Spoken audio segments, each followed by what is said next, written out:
Hey, what's going on everyone? Devilink05 here, bienvenidos una vez más a mi canal. So today's game review is an awesome game called Deedlit in Wonder Labyrinth. This game has a Castlevania Symphony of the Night art style. It was released in chapters or stages on Steam around 2019, but now the game is complete and we just got the full game released this month of March, about the last days of the month of March. Your main character is an elf waifu who starts off with small memory of how she got there or how she wakes there. Your ability so far is jump, sword attack, and dodge.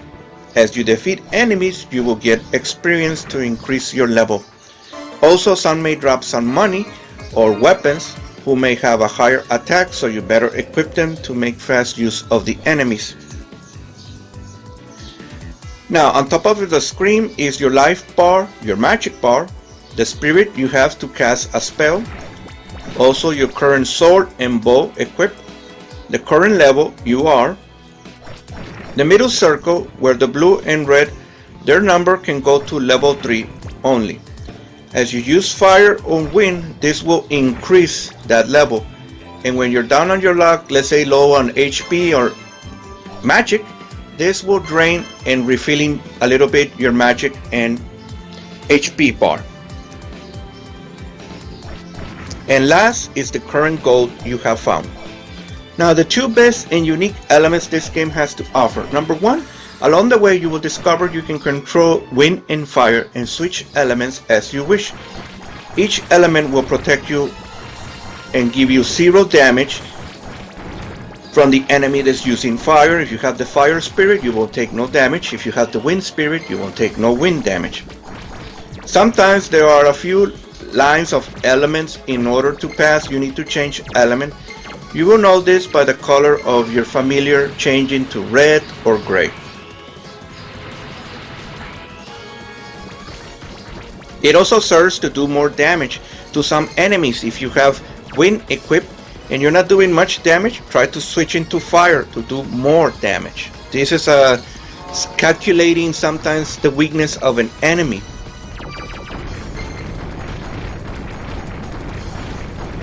The entire game has a Metroidvania elements, meaning you will need to backtrack sometimes to an area you could not enter because of a switch you needed to activate or an ability you needed to have, like the double jump or swim underwater, etc. like that. So there is a lot of good stuff to discover, new areas, new rooms. There is a merchant you will find sometimes. He does have some good weapons, sword, knife, axe, great sword, and bow, and items to recover HP and MP. Weapons will have the damage they will deal plus the speed, how fast you can attack against.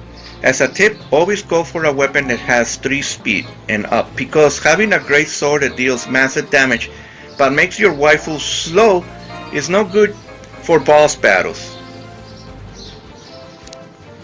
I found the merchant useful only to chapter 2, since this game does reward you with high weapons when solving puzzles. Speaking of puzzles, aside from your sword, you also have a bow that is mostly used to solving puzzles and activating switches, and also as a long range attack, so you won't be close to the enemies and be on their target.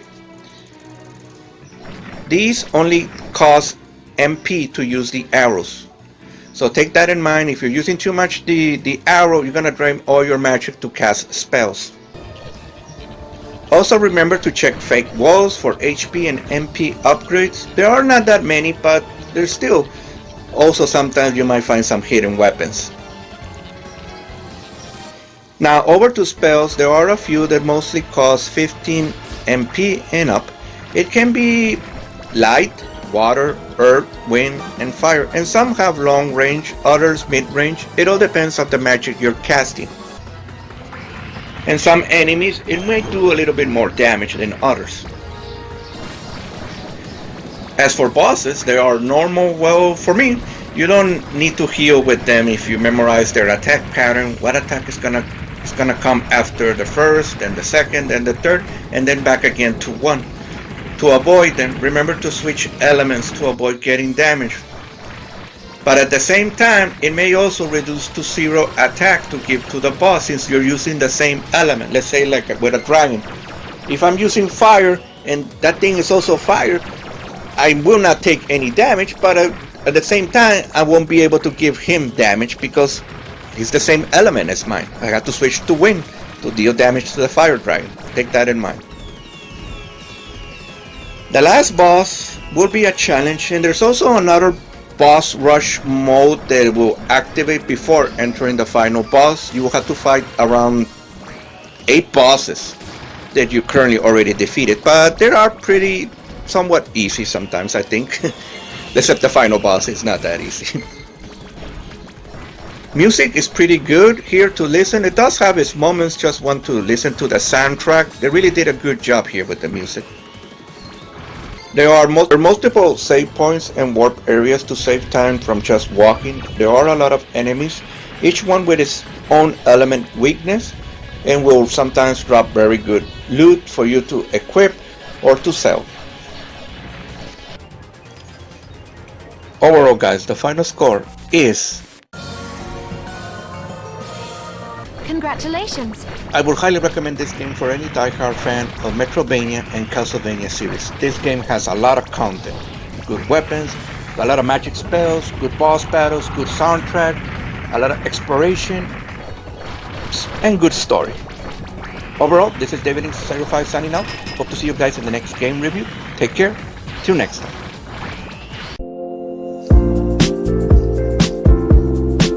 Awesome, you made it to the end of the video. If you'd like to see more gaming and manga videos, please make sure to subscribe and have a great day.